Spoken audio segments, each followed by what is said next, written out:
Yo, got the Dell XPS 15. Now, I don't like to have scratches on this thing. I think it looks absolutely brilliant the way it is. So, a part of me is scared, but I want to skin it. Now, you tell me, have I ruined this device?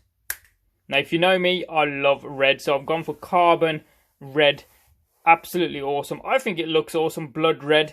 And it covers up all of the silver along the top here. I didn't want to cover up the Dell logo because the silver poking through does look absolutely awesome in my opinion. But do let me know down below in the comment section, what do you think? I didn't do the rear side because this is aluminium, so this is, or aluminum, depending on where you're coming from. So yeah, this is meant to be dissipating heat, and most of the heat generating components are within the base here, so I didn't want to cover any of this up. So what do you think? Have I ruined it with carbon blood red?